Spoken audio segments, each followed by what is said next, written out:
President of the Republic of Cameroon confirms the dismissal of Abdoulaye Babale and appoints Eric Esusi as Director General of the elections governing body in the country. In this edition of the news, we also talk about the government that says that terrorists were killed in Menka, Mezam division of the northwest region of the country, but the population is mourning the close to 30 youths that were killed few days ago in that part of the country. The General Certificate of Education kicks off across the national territory in a very under tight security in the northwest and the southwest regions of Cameroon. Those are headlines. We shall be right back with the details.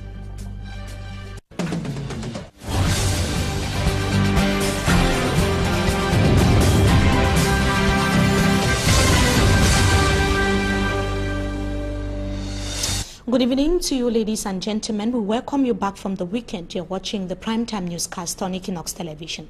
It is still a bitter pill to swallow to several persons in the Mezam division northwest region of Cameroon. The brutal killing of some individuals that was few days ago. Dozens of families are still mourning the death of their sons and daughters murdered by security forces in Menka, Mezam division of the northwest region. There are diverse versions as far as the Friday massacre, that is how it has so far been described, is concerned. Nijon Frundi, who visited Menka, condemned the incident. Babla Jonathan has the details. The report of Babla Jonathan that we obviously will be coming back to that in this edition of the news. But before that, the moderator of the Presbyterian Church in Cameroon, we are having indications that the report of Babla Jonathan is ready. Dozens of families that are currently mourning the death of their sons and daughters murdered by security forces in Menka, Mezam division of the northwest region of Cameroon few days ago. There are diverse versions as far as the Friday massacre is concerned. Nijon Frundi visited Menka and condemned the incident. Babla Jonathan tells us more. At least 25 alleged Ambazonian fighters gunned down in Menka, Pinyin subdivision, Mezam division, northwest region of Cameroon. Odor emitted by decomposing dead bodies filled the atmosphere in Menka after the Friday, May 25th incident. Lifeless bodies of young men and women could be found lying on the ground in the village. The news of the incident, which spread like wildfire, caused panic and confusion in Pinyin and the northwest region in general, and the northwest region as a whole.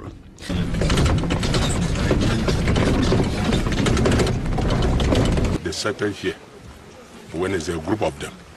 We don't know the actual number that they were here. But finally, a group of soldiers just came and got them down, neutralized everything. Shooting. The guy started shooting the house. The soldier reacted. Soldier collected the arms and went with them with knives, machete, all the like gone. And they've been here for how long? We should say just about 5 days. No, you said they came Wednesday. A week. They were moving all around the village. They were moving all around the village. Yes. Then not yet settled. Yes, not yet settled. Please don't contradict things. Not yet settled. They settled here. While some of the villagers claimed they did not know of the existence of the gang, others say that the group, comprising of male and female members, went looting, kidnapping and extorting money from people at gunpoint. They were calling themselves Ambazonia soldiers.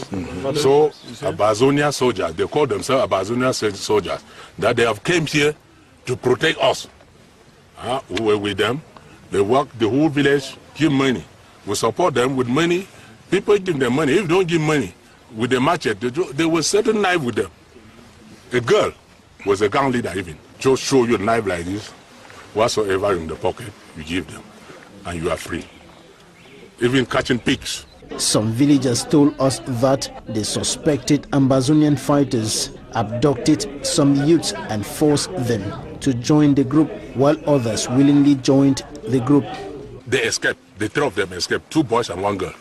They disappeared. the leaders. They disappeared. The leaders disappear. All those children neutralized here. They are just children around by the air. So even promised that they will join the Ambazonia soldiers. They came. Their children.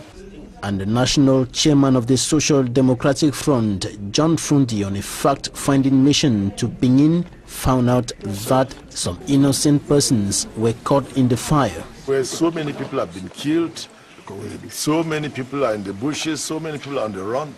If I spend the day this way, going around to see those that have been killed and to comfort members who are not in the criminal gang. In total, at least 25 people were killed, 8 from Bali, 5 from Lower Benin, 1 from Jong, 5 from Buchi, and 1 from Mendankwe.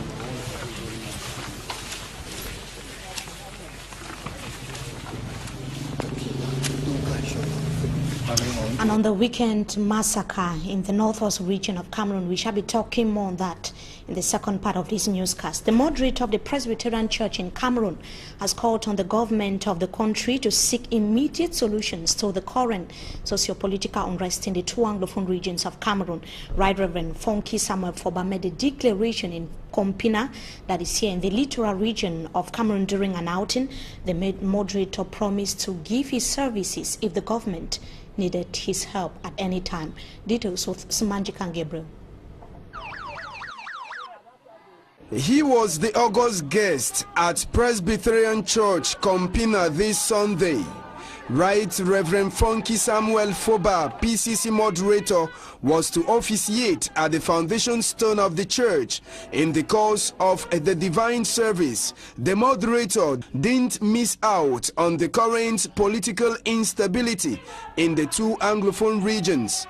The moderator was very clear. We do not accept the killings going on both sides. We do not accept the killings of the military of this country. We do not accept the killings of the civilians in this country. We do not accept the burning down of places in this country. And the church stands for a united Cameroon, and we pray that the government of this country should hasten up and say something to put a stop to what is going on. The man of God says the killings are enormous. We are not satisfied that human life that is sacred, human life that is in the image of God, could be mutilated and shamefully brutalized the way we see on the social media. Right Reverend Funky Samuel Foba confirmed his availability and that of other Protestant churches alongside the Catholic to serve as mediator in the crisis if invited. The Baptists, the Presbyterians, and even all religions, including the Muslims, have the capacity to mediate in the present problems affecting Cameroon. Not only the problem in the Anglophone region, the problems in the northern part of our country by Boko Haram, and the problem in the east of our country caused by the refugees that coming from Central Africa. The churches are capable of doing that, but the churches cannot force themselves into mediating in these issues if the government of Cameroon will not call on board the churches to do so. As the crisis continues to deteriorate, Right Reverend Funky Samuel has this advice to the government. Remain in prayers and calling on the government of Cameroon to do whatever it takes to stop the crisis in this nation, in order that Cameroon will remain that peaceful nation. Cameroon will remain Africa in miniature. Cameroon will remain the haven of hope and peace to a fallen country like ours. To Protestant Christians, he tells them, my message to all Protestants is that we should remain a church together, marching on together as Protestants for the common good of the entire nation.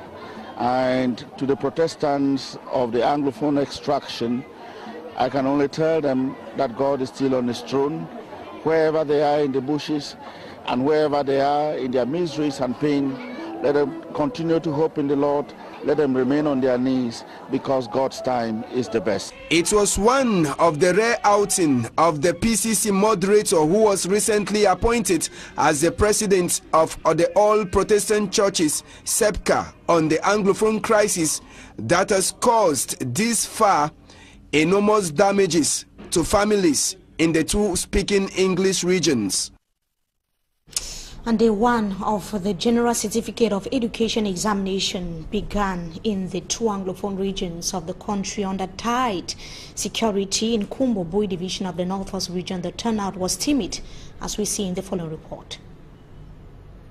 For the second time since the start of the Anglophone crisis, students of the English subsystem of education are sitting in for the GCE examination, and it is yet another uneasy calm reigning in the examination halls. At the entrance, on the campus and in the surroundings of one of the accommodation centers in Kumbo at the St. Augustine's College hosting GCE ordinary and A-level candidates were heavily armed men in uniform. This mission school is hosting over 5 examination centers in Kumbo. It was a similar scenario at GBHS Kumbo. The level of security observed in the examination halls in the Northwest and Southwest Monday explains the unstable state of affairs in both regions. In the halls, some of the benches are empty, others occupied, but the overall turnout this year was timid. School authorities denied all requests for comments and advanced security reasons. And here in the economic capital, Douala, the first subject was within reach to some of the students, but difficult to others, innocent as they taught some examination centers here in the city, and tells us more in this report. Monday, May 28 was day one of the 2017-2018 session of the General Certificate of Education examination across Cameroon. In centers here in Douala Littoral region, some students like this one were threatened by fear. My name is Kiambang Quinivan Changfon. It's true that I had tension in me when I came in the morning because actually it's my first time to write. So when I came, I had a little bit of fear, but I remember they told us when we want to write, we shouldn't have fear in us. So as the exam was going on, that fear left me as I was answering the question, since it was just normal. Early papers of the GCE ordinary and advanced levels were complicated to some candidates. My name is Louis Michel. We are just from writing the paper one, and it was a little bit complicated, but we had to do it because we had faith, and we thank God for the paper one. It was a little bit easy for me because I wrote it well. Anybody who prepared for the exam will find it easy, but those who didn't prepare found it difficult. So for me, it was just normal. To others, there was nothing to worry about. My name is Ngobilon Jeanette Leonie. I'm presenting this year advanced level. I had paper one. The paper one was very good, nice. An outcome of thorough revision amid all odds that enabled recognition and provision of answers to the GCE questions. I'm preparing to revise some small things that I could not cover up. The column went, but when I reached those questions, I could reason it out. Some of the centers accommodated students from the troubled Northwest and Southwest regions who fled the Anglophone crisis that has disrupted education. Since I came here, at least change of environment. I have new friends and I'm used to now with the environment, so I have no difficulties. I'm a little bit relaxed. According to a chief of center, Gimdo Gilbert, the candidates are treated equally. He also indicated that the number of candidates writing in his center has doubled as compared to last year due to the socio-political impasse. Last year we had a little above 1,000 candidates in this center, which means that there is an increment of close to 700 candidates. It's coming from the English-speaking regions, from the statistics we have. To him still, the GCE unfolded void of any hitch, but for the fact that 2 ordinary level candidates were absent on day 1 and 3 for advanced levels. We had 448 candidates that were to sit in for economics ordinary level general. This morning we registered 2 absences, so effectively 446 sat in for the exams. At advanced level we had 203 candidates who were to sit in for economics paper 1 advanced level general. We registered 3 absences, so effectively 200 candidates wrote the exams, and I think that it's a very happy note. Chiefs of centers and other examiners pray the GCE ends well, with candidates reaping colorful results that will catapult them to the next level of their education. And a visually impaired student of the University of BIYA Southwest region has urged the GC board to introduce reforms in favor of students with special needs. Dr. Nyungap Charlie, who defended his PhD thesis this weekend in BIYA, urged the board to copy the Nigerian example. Details with Derry Jato. 8 a.m. Friday the 25th of May 2018. Fire at the half-mile vicinity in Limbe. Traffic block as a population watch helplessly without any firefighting brigade to combat the fire disaster. 9 rooms plank house, locally called Calabot House, hosting about 6 families ravished by the fire, with the belongings of the occupant consumed to ashes.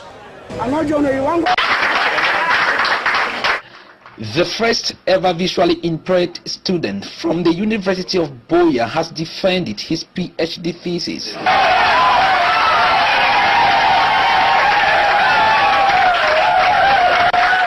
Happening for the first time since the creation of this first Anglo-Saxon higher learning institution in 1993. But its Deputy Vice Chancellor in charge of research, Professor Martha Tunde, says the University of BIYA has always been working towards this goal. So I won't say it is only now. They have been working hard towards this for a long time. Especially the UNESCO chair have been working closely with her on this special program. Now a doctor of philosophy in special need education, coming from the Faculty of Education, Department of Educational Psychology, Dr. Charlie Nyungap centered his research on comparative analysis of inclusive assessment procedures of Cameroon General Certificate of Education Board and Nigeria's National Examination Council, and this has been his findings. I found out that NECO was significantly more inclusive than the GCE board in the first 6 procedures. That is, setting of examination questions, validating examination questions, registration, producing question papers and answer booklets, administering examinations, scoring examination scripts and publishing, scoring examination scripts. And the GCE board was significantly more inclusive only in the area of publishing examination results. To Professor Agbo Bechem, Dean of the Faculty of Education, the University of BIYA, is on the rail. And having taken experience from Nigeria, where they have done a lot in inclusive education, I think Cameroon is quite on a good footing. We will have students and the Faculty of Education that is taking the lead in doing inclusive education in Cameroon.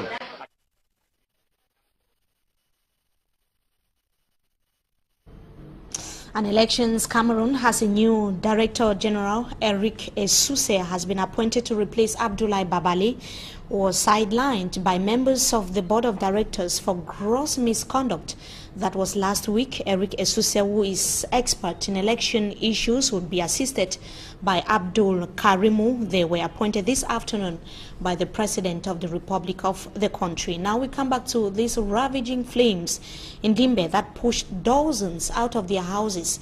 They have been homeless for 2 days now since the incident occurred in that part of the southwest region of Cameroon. The cause of the fire disaster up to now remains unknown. Details with Davis Maimo. a.m. Friday the 25th of May 2018. Fire at the half-mile vicinity in Limbe. Traffic block as a population watch helplessly without any firefighting brigade to combat the fire disaster. 9 rooms plank house, locally called Calabot House, hosting about 6 families ravished by the fire, with the belongings of the occupant consumed to ashes.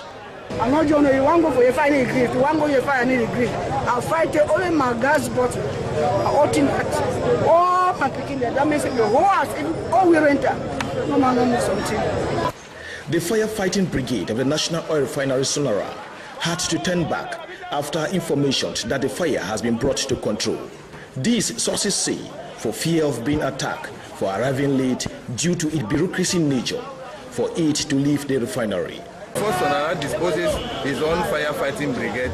It's always too late.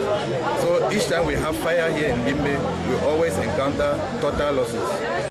The fire disaster continues to reiterate the question of an opaque city without a firefighting brigade. The fact that there is no fire brigade is a shameful thing to Fako division entirely, because a head of Fako division has no fire brigade service, meaning that many houses will soon burn down without fire service. Even the council office, there's nothing. So it can affect the government. Today is a poor, tomorrow can be the government institute. So we don't know.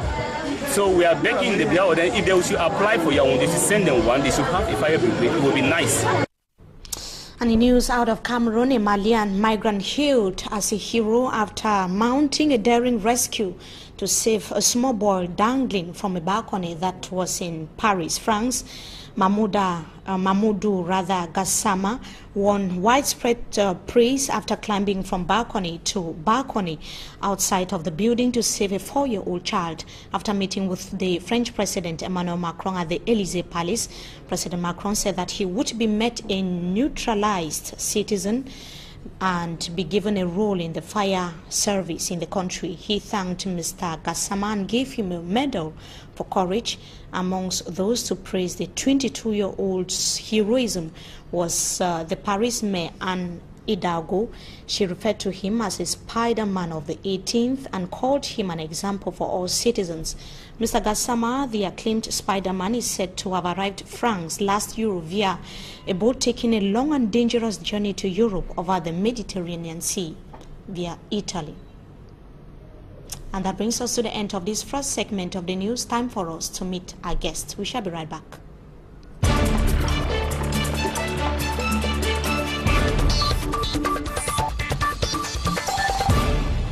Tonight we have a journalist specialized in international issues as our guest, Mr. Eli Smith. Good evening to you. Thank you so much for joining us tonight on Talking Point. It's a pleasure for having me here once again. We have followed the report on the massacre in Menka of the northwest region of Cameroon. We saw the diverse opinions, that of the Social Democratic Front chairman, local authorities and elites in the village. Others are indicating that by the time of the attack or the gunshots by security forces, those that have been termed secessionists had left the area. What have you been able to gather so far as a journalist? Well, those individuals could be described as people who have usurped identities or titles of the so-called secessionists. You know, the name Ambazonian fighters have become a kind of generic terms. You don't know which of the branches.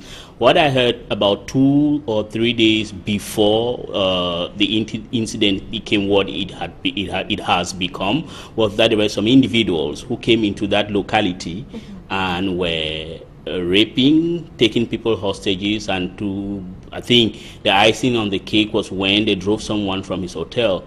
So I think we have to be circumspect. We don't have to run amok into trying to tag them as secessionists or armed secessionists. You have to understand that this crisis had made many people to kind of masquerade into what they are not. So, but it is bad and sad what has happened there. Now, looking at the action of security forces, was it professional for them to neutralize the bandits or rebels or arrest them? Was it not just better, as some critics would say, to arrest them? Well, in a civilized country where you have civilized and respectful law security forces, when you talk about neutralize, it doesn't necessarily mean to kill or execute, as we have seen. They had the capacity to arrest them, and after the arrest, interrogate them to know their true identities and know whether they belong to the armed wings of the secessionists or not. So that is the reason why I had earlier said it is premature. We have to circumspect to run amok and then tag them already as armed secessionists. I may be repeating myself, a normal security forces would have arrested them. And another curiosity is the reaction of the locals, the mothers, the people of the village, how they were actually crying.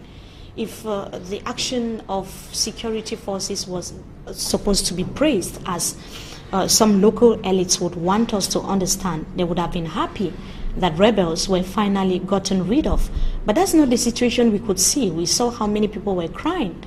And thank you very much for having noticed that. You know, well, this time around, everybody wants to have a kind of trophy, wants to say something, and wants to label somebody, give a bad name to a movement which arose because of poor crisis management. If those, one, it is true that they were carrying out nefarious actions. That is true. But I also think that when the security forces came, the reaction of the security forces was disproportionate. Hence, the locals are not happy, because I didn't see, neither did you see, those killed or executed with weapons, which means that the security forces had the outnumbered Defense Ministry them. says that the weapons were seized from them. Now, a good number of weapons were seized. Did they display it? I doubt. These our security forces are in a kind of show and tell. If they had the weaponry as they claimed, they would have displayed it. If they haven't displayed it, it means that those so-called armed bandits were outmanned and outgunned, which means that they had the capacity to neutralize them, not by killing them as they have done. They would have arrested them and interrogated them. And what they have done doesn't give a good image to an already tarnished image of the Cameroon security forces. So I think they made a mistake. They are human, and to err is human. I think they have to retool and see how to do or carry out the operations in that part of the country. And very important that the matter should really be investigated thoroughly to know who is who, like you earlier indicated. The crisis is escalating. It started close to 2 years ago, and nothing is changing on the ground. You've been one of those journalists that has visited the Northwest and the Southwest to see the situation for yourself. Recently, some of the Anglophone activists were slammed jail sentences in Yaoundé by the military court. Many are curious to know how it's going to be affecting the Anglophone crisis, that many are now proposing solutions or dialogue as a solution. Yes, we have always said it time and over again from the beginning of the crisis that the government committed a monumental error by trying to use violent means or arresting the genuine leaders of this movement. That is, you have Dr. Fontem and Agwabala. And by taking them out of the way of dialogue, they had to open a boulevard for extremists to take over, and they have taken over. Now, sentencing popular figures such as Conrad C. or Mancho BBC show that the government is in no way open for a kind of appeasement. So we think that if the government wanted to appease people, appease the Anglophones who have been unjustly arrested massively, it would have been an opportunity to either release them or give them very minor jail terms. So jailing them for 15 years is an indication that the government is not disposed, contrary to what they claim, that they want to appease the situation. If you want to appease the situation, if you want to negotiate, you would have made ways, create an enabling environment. And this is not a matter of victor or vanquish. What is at stake is the future of this country as it is right now. If it is poorly managed or negotiated, I'm afraid that we might not be the same again. And we are having more pressure from the international community after the outing of the much talked about outing of the U.S. ambassador to Cameroon. We have UK MPs that have actually signed a letter calling on the Prime Minister to pressure the head of state to engage in meaningful dialogue, talking about targeted killings as well in the northwest and the southwest regions of Cameroon. What could be the impact of this in the coming days? The impact is that, contrary to what people who are supporting the regime might be boasting and running their mouth around, is that when you have the international community mounting pressure and a loyal friend of Cameroon, such as the United States, voicing what their ambassador has said, it speaks volume. And then I think things are going to change. And I don't want to come into conclusion that the government is kind of blind. They are ignorant and arrogant. But when a loyal friend like the United States and even somebody like the United Kingdom, who in most cases have either been mute on the case and now mounting the pressure, I think the government is going to do something. They have to do something, come what may. And one of those that reacted is George Soros, an American billionaire that has actually called the Anglophone crisis a vicious conflict that is pushing many Anglophone Cameroonians to flee to neighboring Nigeria. Don't you think that maybe with time or in few weeks or even months from now, the government could start engaging the meaningful dialogue that many are talking about? Sure, everybody has been telling this government that you will never win a war against a people who do not like you. They don't like you because they just hate you. No, because you have hated them through the action that you have taken. You can't win a war against the people. They can't win this war. And even if they were to bring the best soldiers in the world, like the Navy Seabees of the United States or the Israeli army or whatever, they will not win. So I think the government will, at the end, try to open a sincere dialogue. And on the other hand, those with whom they have designated as their adversaries, I think they will also be open for negotiations. And people should understand that negotiation means that everything should be on the table, and that at the end there will be concessions, there will be winners and losers in code. But what is important is that is the future of this country that I'm afraid, if care is not taken, this is something I've been seeing a lot, and I've been saying that most often the causes of problems in most African countries is simply because we don't know how to manage crises. We are not open to concessions. What is the best way to manage this crisis?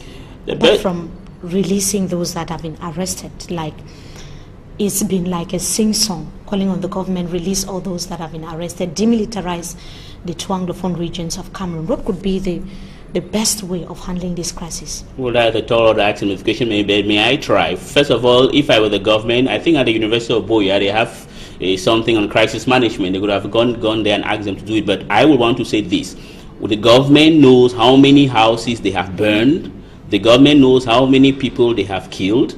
One thing could be first try to make a compensation, try to secure the environment. If you can compensate the people of Bello, anyway, everybody in the West Cameroon that have been massacred or houses burned, I think people like it. And the second thing is open the gates of the prisons of Yaoundé, Bamenda, and BIYA, and everybody should be free. I think then we have leaders around that you can speak to them, and that is going to contribute in this thing. But if you continue on one hand arresting people, extorting them, you've seen that there is one thing that people say in Douala and Yaoundé, but when you go down to West Cameroon, you see that the government is gradually but effectively losing grounds.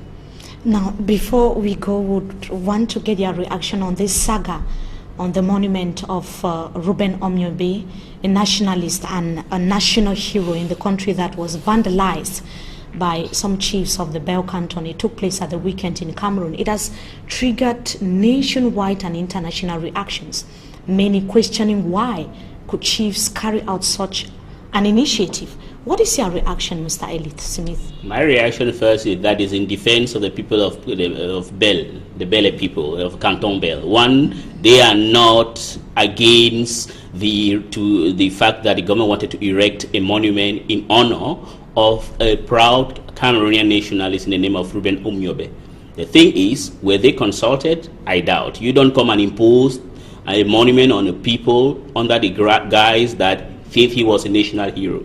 The people of Canton Bell have always asked, and this has been a long demand, for a monument in honor of Mangabel, Ngosodin, and a number of heroes who are like the cradle of Cameroonian nationalism, and it hasn't been done. This one has been done under the pressure of one man called, I think, Esama, somebody like that. And then the desecration of that monument, there is a precedent. When he had Bunakwamwang, there was the monument of John Gufoncha that was erected by the same Esama. It was destroyed by the National Police Force. Am I wrong?